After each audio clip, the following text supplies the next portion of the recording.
오늘 본문은 예수님께서 죽은 나사로를 살려내시는 장면을 소개하고 있습니다. 죽은 나사로를 살려냈다는 것은 굉장한 사건입니다. 왜냐하면 죽음이 운명인, 죽음이 절대 권력인 세상에 예수님이 등장하셔서 그 절대 권력을 깨부순 사건이기 때문입니다. 죽음이 이 세상과 인간의 궁극적 운명이 아니고 생명이, 영생이 궁극적 운명이라고 말씀하시는 것은 정말 우리에게는 놀라운 사건으로 또 선포로 이해되어야 할 것입니다. 그러나 오늘 본문에도 보다시피 마르다의 대답들을 보면 이 부활은 나중에 종말론적 사건으로 죽은 후에 천국에서 다시 깨어날 것으로 이해되고 있지, 지금 일어날 수 있는, 그리고 예수 안에서 이미 일어난, 그러니까 예수 믿는 사람들에게는 죽음이 운명도 아니고 권력도 아니고 영생이 우리의 권능이며 운명이라는 사실을 이해하는 일을 잘 이해하지 못하고 실천하지 못하고 있습니다. 그 가장 큰 이유는 영생의 세계로 부활의 권능으로 와 있다고 아무리 생각하려고 해도 우리 현실적 삶이 아직도 죽음이 최고의 권력이고 최고의 공포이기 때문에 그렇습니다. 그러니 믿음은 가졌고 죽은 다음에 다시 살아날 것은 믿지만 지금 내가 예수님의 선언한 바와 같이 나를 믿는 자는 죽어도 살겠고 여긴 쫓아오는데 살아서 나를 믿는 자는 영원히 죽지 아니하리라는 현실감이 없는 겁니다. 그래서 이 산다는 문제, 생명이 사망을 이기는 세계에 살고 있다, 우리가 거기에 속해 있다라고 하는 것은 매우 중요한 일입니다. 그리고 현실적으로 이해해야 되는 문제입니다. 그러니까 여기 오늘 본문에 이어서 나오는 33절을 보시면 예수께서 그가 우는 것과 또 함께 온 유대인들이 우는 것을 보시고 심령의 비통이 여기시고 불쌍히 여기사 이르시되 그를 어디 두었느냐 이르되 주여 와서 보옵소서 하니 예수께서 눈물을 흘리시더라 하는 이 내용을 연결시키지 못합니다. 예수님의 우심, 예수님의 민망함은 이런 뜻입니다. 내가 너희를 이렇게 만들지 않았다. 이런 죽음과 못남의 결국으로 목적하지 않았다. 내가 인간을 만들 때에는 우리 하나님의 형상으로 영광과 복됨의 승리자로 만들었다. 그래서 이 죄 아래에 있는 이 죄인된 인류의 현실적 비극에 대하여 예수님께서 분해하시는 겁니다. 그래서 그가 나사로를 살리셨으면 마찬가지로 우리를 이런 죄와 사망의 비극과 비참과 절망에서 구원하여 소망과 승리 속에 이미 불러내 주셨다는 것을 이해해야 합니다. 우리 11장에 오도록 이 사건의 내용을 이해시키는 요한복음 8장에서의 가늠한 여인의 사건도 그렇습니다. 나도 너를 정죄하지 아니하노니 가서 다시는 죄를 범치 말라. 이것은 도덕적인 성결과 부활을 얘기하는 것보다 더 크게 이런 죄짓고 비참하게 사는 인생으로 살지 말고 내가 너희에게 목적한 영광된 삶을 살아라, 이런 초대입니다. 우리는 이것이 다 도덕성과 죄다 아니다 라는 윤리적인 문제에 갇히는 바람에 우리의 부활 생명과 우리에게 허락된 예수를 믿는 자의 권세를 실제화시키는데 늘 실패하곤 합니다. 9장은 뭐였죠? 9장은 실로암 사건입니다. 우리는 못 봤고 몰랐고 무지했고 무력했으나 예수님이 오셔서 우리를 보게 하시며 납득시키시며 경험케 하시며 분별케 하십니다. 그것이 신자들의 이 세상에서의 현실입니다. 하나님이 우리로 부활과 영생을 깨우치시며 죄 아래 신음하고 낙심할 수밖에 없었던 것과 대조시키는 인생을 살아 우리를 항복시키는 시간이 현재입니다. 그러니 영생을 약속받았고 나사로를 일으키신 하나님이 나에게 같은 믿음을 고백해 하시면서 왜 아무것도 보상해 주지 않는가라고 원망으로 뛰어들어가는 것은 이런 부활 생명이 사망 권세와 대조되는 현실과 인생 속에서 우리를 차근차근 납득시키는 과정을 갖고 있다는 것을 모르기 때문입니다. 궁극적 승리와 보상은 천국에서 있을 것입니다. 그러나 지금 우리의 현실적 인생 속에서 하나님은 우리의 인류의 선조가 선택했던 자기 주장, 그것과 하나님이 목적한 것을 대비시켜서 우리의 선조의 실패를 그냥 지워버리는 것이 아니라 그 선택이 가지는 결과와 내용과 하나님의 목적이 가지는 결과와 내용을 대조시켜 우리를 승복시키는 시간을 가지고 우리로 하여금 하나님의 약속과 선언들을 현실에서 이 사망이 아직도 최종 권세인 것 같이 으르렁거리는 위협과 공포 앞에서 하나님의 사람일 수 있는 기회를 주십니다. 그래서 민수기 14장을 찾아가면 이 문제에 대한 고전적인 구약 역사에서의 교훈이 있습니다. 민수기 14장을 찾아가 보겠습니다. 민수기 14장은 구약 성경 217페이지 어간에 있는데 그 앞은 뭘까요? 13장입니다. 맞습니다. 여기까지 오는데 35년이 걸렸습니다.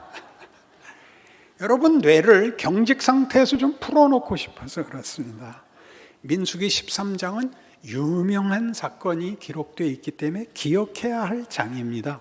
가데스 바네아 사건이죠.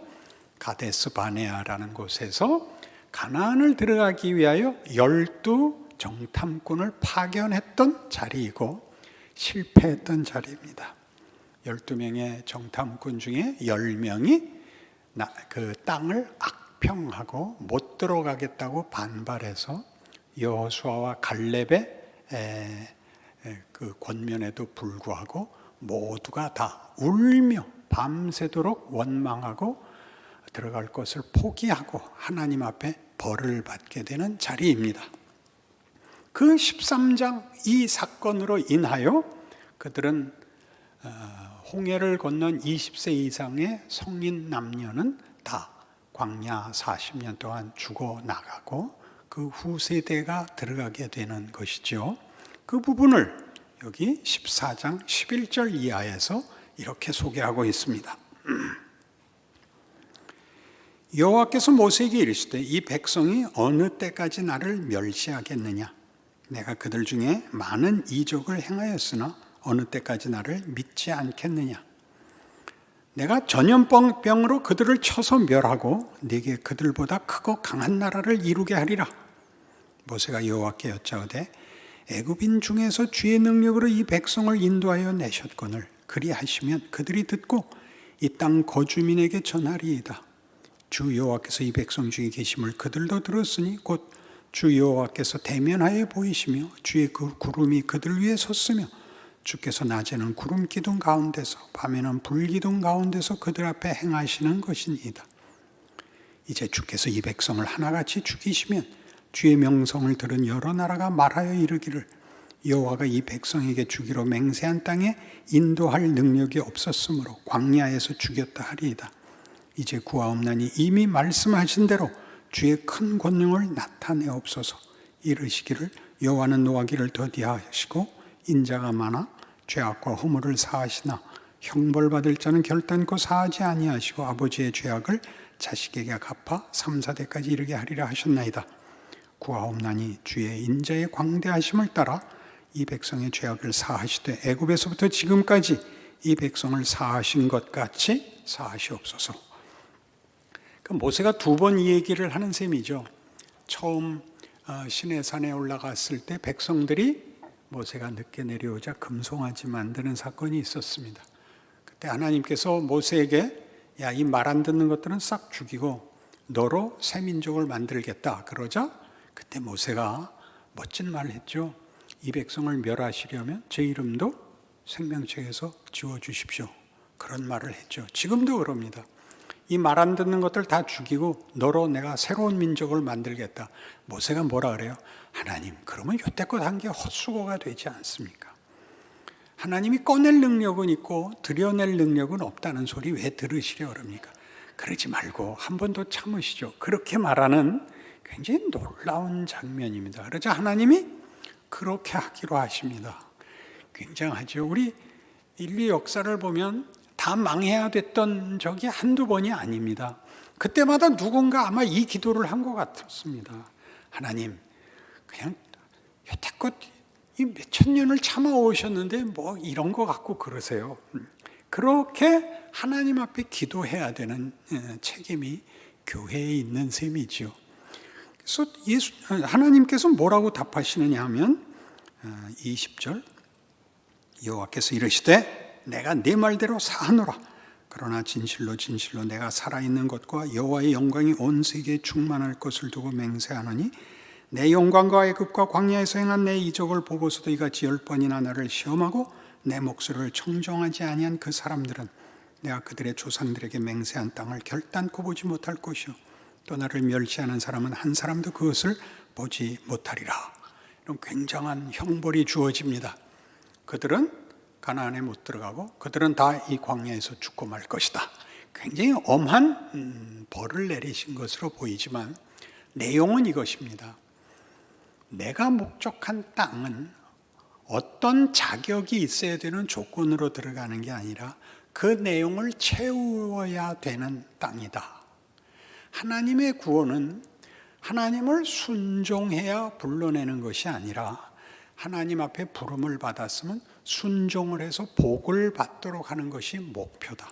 이 순서를 잊지 마십시오. 여러분의 믿음과 여러분의 순종은 구원의 조건이었던 것이 아니라 구원의 내용이고 구원의 목적입니다. 근데 우리는 전부 나는 예수를 믿었는데 왜 보상이 없습니까? 라고 얘기하지 않습니까? 하나님 말씀은 네가 구원을 얻었으면 순종하고 하나님의 영광과 승리와 기쁨에까지 참여해야 된다. 그것이 내가 너희를 구원한, 너희를 부른 이유요 목적이다. 그런데 너희는 구원만 받아놓고는 계속 원망만 하고 반발만 하고 쉽자고만 든다. 뭘 쉽자고 들어요? 내가 예수 믿어드렸으니까 형통하게 해주십시오 해서 못 벗어나고 있더라고요. 많이 했던 비유죠. 학교에 합격한 거, 원하는 대학에 합격한 것은 기쁜 일이고 합격증 들고 동네를 몇 바퀴 돌아도 좋지만 그러면 가서 공부를 해서 훌륭해져야죠. 이맛박에다가 합격증 붙여놓고 밤낮 돌아다녀갖고는 말이 안 되죠. 그러니까 우리가 원하는 것은 이것만 붙이고 다니면 전철도 공짜, 식당 가서 밥 먹어도 공짜, 이걸 바라고 있고 모두가 우리를 보고 이야 놀라주는 것이 보상이라고 생각을 하니까 합격한 그것이 얼마나 기쁜가는 열려있는 기회, 더 높은 목적을 향하여 부름을 받은 그 소망과 기쁨과 명예를 가지고 정작 그 내용을 채워야죠. 그 명예를, 그 가야 하는 과정을 채워 나 자신을 하나님의 목적하는 사람이 되게 해야죠. 이것이 성경이 하고 싶은 얘기인 것입니다. 그래서 이 하나도 여기 못 들어간다 하는 얘기는 지금 예를 든 바와 같이 내가 너희를 애굽에서 꺼낸 이유는 이 약속의 땅에 들여보내기 위함인데, 이 약속의 땅이 젖과 꿀이 흐른다고 얘기하는 것은 다만 물질의 수확, 물질의 풍요를 얘기하는 것이 아니라 거기를 살고 다스리고 누려야 하는 자들의 영적, 성품적, 그리고 정체성과 질적인 차원에서의 고귀함을 가리키는 것이다, 이렇게 얘기합니다. 그래서 이 말을 어떻게 맹세를 하느냐 하면 하나님께서 굉장히 21절을 보세요. 기억해야 되는 구절입니다.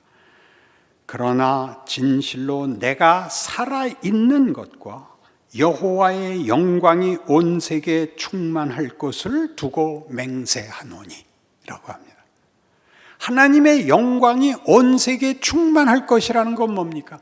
하나님이 우리에게 두신, 창조 세계에 두신 그의 형상으로 빚은 서로 사랑하자, 너희는 마음을 다하고 뜻을 다하고 정성을 다하여 주 너의 하나님을 사랑하라라고 요구하시는 하나님의 사랑이 충만할 것, 실패하지 않을 것, 기어코 전 인류에 이루어지고야 말 것을 두고 맹세하노니입니다. 내가 성을 간다, 내가 그 말을 안 듣는 것들은 다 죽여버린다, 이런 식으로 맹세의 조건을 삼지 않고 하나님의 뜻이 이루어지고야만 하나님의 권능, 성실하심, 인내, 긍휼, 자비, 그의 거룩하심을 두고 맹세하는 것입니다. 그러니 여기서 불합격을 맞지 마십시오. 기껏 구원을 받았으나 이 멋진 하나님이 우리에게 두신 진정한 내용을 채우는, 부활 생명을 가지는 자의 영광을 누려보지 못하고 죽고 마는 그런 인생이 되지 마십시오. 이것을 신명기 8장에 가면, 그래서 광야 생활이 왜 중요했는가, 그건 뭐였는가, 하나님이 요구하는 이 영광과 영생의 자리를 위해서 광야는 어떤 의미를 가지는가를 신명기 8장은 이렇게 소개합니다. 내가 오늘 명하는 모든 명령을 너희는 지켜 행하라. 그리하면 너희가 살고 번성하고 여호와께서 너희의 조상들에게 맹세하신 땅에 들어가서 그것을 차지하리라. 네 하나님 여호와께서 이 40년 동안에 네게 광야길을 걷게 하신 것을 기억하라. 이는 너를 낮추시며 너를 시험하사 네 마음이 어떠한지 그 명령을 지키는지 지키지 않는지 알려 하심이라. 너를 낮추시며 너를 줄이게 하시며 또 너도 알지 못하며 네 조상들도 알지 못하던 만나를 네게 먹이신 것은 사람이 떡으로만 사는 것이 아니요 여호와의 입에서 나오는 모든 말씀으로 사는 줄을 네가 알게 하려 하심이니라. 이 40년 동안에 네 의복이 헤어지지 아니하였고 네 발이 부르트지 아니하였느니라. 너는 사람이 그 아들을 징계함 같이 네 하나님 여호와께서 너를 징계하시는 줄 마음에 생각하고 네 하나님 여호와의 명령을 지켜 그의 길을 따라가며 그를 경외할지니라. 광야 40년은 어떤 가치가 있는 것일까요? 이스라엘 백성의 실패는 반복적으로 이렇게 드러납니다. 여기는 만나밖에 없다. 여기는 메추라기밖에 없다. 애굽에 있을 때가 더 부요했다. 뭐 때문에 우리가 이 고생을 해야 되느냐? 돌아가자. 끝없이 그랬습니다. 그들이 원하는 건 뭐였을까요? 그들이 원하는 건 안심과 형통 외에 다른 소원이 없습니다. 그러니까 광야 40년 동안 우리가 보통 얘기하는, 내가 남에게 아쉬운 소리 하지 않게 해주시면 더 이상 소원이 없어요는 광야 생활에서 드러난 겁니다. 뭐가 드러났어요? 인간의 최소한의 필요를 다 만족시켜도 기특한 생각을 못 해내더라 이겁니다. 불평밖에는 할 게 없더라는 거죠. 내 마음이 어떠한지 너희 스스로 보지 아니하였느냐? 내가 너희들에게 너희 의복이 헤어지지 않겠고 너희 발이 부르트지 않게 했는데 너희는 밤낮 원망만 했다. 이게 뭡니까? 왜 데리고 나오셨습니까? 그래서 뭐가 필요하냐? 하나님의 말씀이 필요하죠. 하나님의 말씀이 뭐냐? 하나님만이 고급한 뜻을, 목적을, 내용을 만들기 때문이죠. 그만이 창조주십니다. 예수님이 이제 요한복음에서 더 드러내놓고 여러 번 얘기하듯이 내가 길이요 진리요 생명입니다. 우리는 만들 수 없는 것들입니다. 행복이요? 그건 다 우리가 말하는 행복은 갈증일 뿐이지 우리는 행복을 만들지 못합니다. 정직이요? 우리의 정직은 비난하는 거에 불과합니다. 안 그래요? 어떻게 그럴 수 있어? 이렇게 비난하는 게 우리의 정직의 한계이지 정직의 진정한 가치, 용서, 따뜻한 말 이런 거 못하지요. 우리 인간은 만들어내지 못합니다. 왜요? 죽음 아래 붙잡혀 있기 때문에요. 우리에겐 아무것도 가치 있는 것이나 복된 것을 만들어낼 실력이 없습니다. 그건 이제 예수 안에서만 하나님이 허락하시는 것이 됩니다.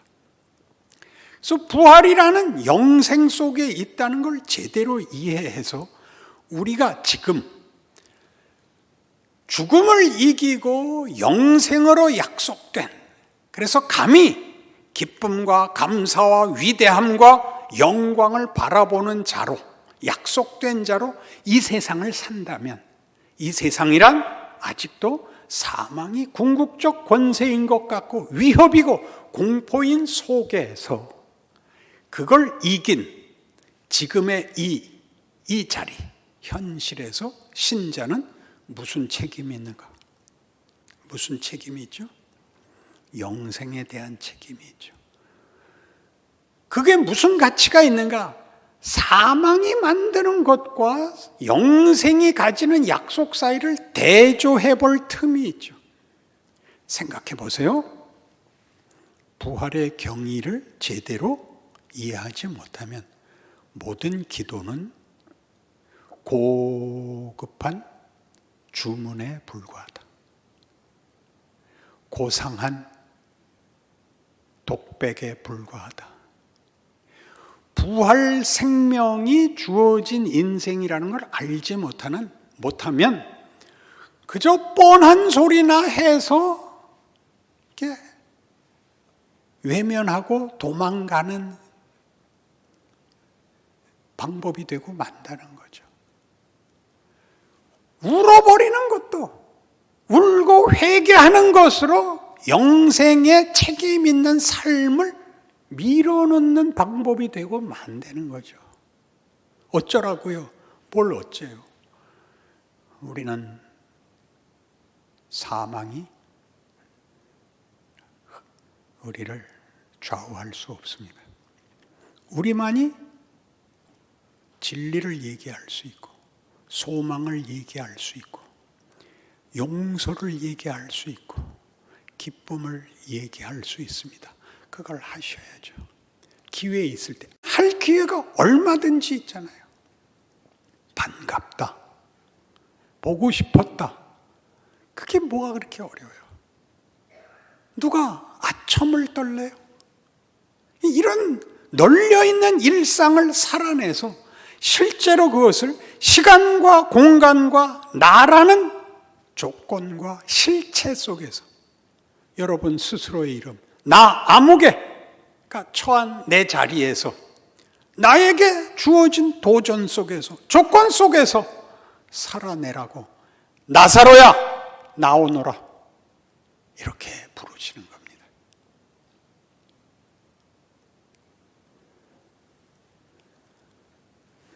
그러니까 이런 문제는 한 번의 감동이나 한 번의 결심으로 떼어질 문제가 아니라 여러분들이 그토록 지루해하시고 원망하시는 이 긴 세월에 걸쳐서 여러분의 전생에 걸쳐서 하나님이 일하고 계시는 것이었습니다. 지금이죠, 지금. 여러분들이 그토록 원망하는 과거, 나 그때 왜 그랬는지 몰라, 하나님 뭐하고 계셨는지 몰라, 이렇게 가는 것은 지금을 도망가는 것입니다. 그 후회와 원망으로 가득했던 과거와 실패가 여러분에게 지금 일하게 하십시오. 성경이 하고 싶은 얘기는 저 이스라엘 백성들은 그 10가지 재앙 보고 만나 먹고도 실패했어, 그렇게 얘기하려는 게 아니라 그걸 봤으니 그들보다 한 걸음 더 나가려는 거랍니다. 이 역사의 유산을 가졌으니 너희 선조들의 실패를 거울 삼아 너희는 복되라, 너희는 더 잘난 결정을 해라. 이렇게 성경이 이 모든 사람들을 우리를 위하여 쓰고 있습니다. 성경의 모든 인물들은 그들이 잘난 것을 확인하는 게 아니라 그들로 인해서 지금 내가 유익을 얻어야 할 양식들인 것입니다. 잡아먹으시고 훌륭해지셔야 됩니다. 오케이? 얼마나 많은 막 윽박지르고 싶은 마음을 참고 좋은 말을 하고 있는지 아시겠어요? 이런 게 위대한 겁니다. 악은 써서 뭐 하겠어요? 그래서 우리가 야곱의 생애를 보세요. 야곱이 그 장자권을 뺏고 아버지 복 받아내고 몸부림을 써서 어떻게 쓰든지 자기 인생을 부유하게 하려다가 결국 형한테 죽게 돼서 피난을 가죠. 그래서 창세기 28장 베들 사건이 터지는 겁니다. 그가 하란으로 피난 가는 중에 이제 노숙을 하게 되죠. 돌베개를 베고 잡니다. 하나님이 나타나시죠. 야곱아, 나는 너희 조상의 하나님이니 곧 아브라함의 하나님, 이삭의 하나님이니라. 너 누운 땅을 내가 너와 네 자손에게 주리니 땅에 편만하여 동서남북으로 가득 찰 것이다. 내가 네게 복을 주고 너와 함께하여 너를 이리로 인도하여 낼 것이고 네가 어디로 가든지 너를 지키며 너와 함께 하겠다. 내가 네게 약속한 것을 다 이루기까지 너를 떠나지 아니할 것이라. 그래서 형통해진 게 아니라 야곱은 하란에서 외삼촌 댁에서 갖은 고생을 다하여 스스로 거부가 됩니다. 거기서 또 외가에서 그 갈등이 일어나고 시샘을 받고 목숨을 보존하기 위해서 집으로밖에 돌아올 수 없게 됩니다. 갈 데가 여기밖에 없는데 이 고향에는 그를 미워하는 형 에서가 칼을 갈고 있습니다. 야복나루에서 형이 자기를 죽이려고 온다는 소식은 들었고 오갈 데는 없고 밤새워 고민하는 중에 모든 재산을 앞세워 보내고 홀로 남아 미칠 것 같이 몸부림치는데 하나님이 나타나십니다. 그와 씨름하시죠. 야곱이 항복하지 않습니다. 하나님이 떠나시려고 하죠. 그의 그 환도뼈를 치고 나 간다. 그러자 야곱이 생전 처음 축복해 주십시오 라고 빕니다. 그 호세아서에서는 야곱이 울며 기도했다고 되어 있습니다. 기도해서 보상받았다는 뜻이 아니라 이제 야곱의 변화가 드러나는데, 그러니까 하나님이 묻죠. 내 이름이 뭐냐? 야곱입니다. 야곱이란 늘 얘기하듯이 발 뒤꿈치를 잡았다라는 뜻이고, 발 뒤꿈치를 잡았다는 것은 사기꾼, 도둑놈, 살인자, 날강도입니다. 그러니까 그 말을 들은 하나님이 내 이름을 다시는 야곱이라고 부르지 마라. 내 이름은 이스라엘이니라. 이렇게 됩니다. 무슨 뜻일까요? 야곱은 평생을 자기의 필요를 남의 것을 약탈해서 채워야 됐던 인생을 살다가 이제 하나님에 의하여 이스라엘, 하나님과 겨루어 이긴 자. 제가 전에 얘기했듯이 부모가 자식에게 하는 얘기. 나는 네 애비다. 너는 내 자식이다. 자식 이기는 애비는 없다. 이런 복을 받는 거죠. 너는 다시는 너를 고하라 그러지 마라. 네가 네 필요를 남의 걸 뺏어야 된다고 생각하지 마라. 부모가 네 필요를 모르겠냐? 내가 너한테 얼마나 유복한, 넉넉한 부모인지 모르겠느냐? 다시는 너를 야곱이라고 부르지 마라 하는 자리로 하나님이 불러내십니다. 그 사이에 20년이나 있습니다. 20년이나.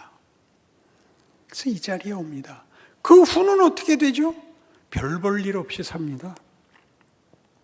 나중에 애굽으로 이민을 가고 바로 앞에 설 때 멋진 장면이 나오죠. 바로가 애굽의 왕이고 그는 이민자입니다. 삶을 위해서 살아남기 위해서 피난 온 자인데 야곱이 바로에게 축복합니다. 히브리서대로 얘기하죠. 폐일원하고 높은 자가 아랫사람에게 복을 비는 법이니라. 야곱이 바로 앞에 축복을 한다고요. 우리가 해야 될 것이 그것입니다.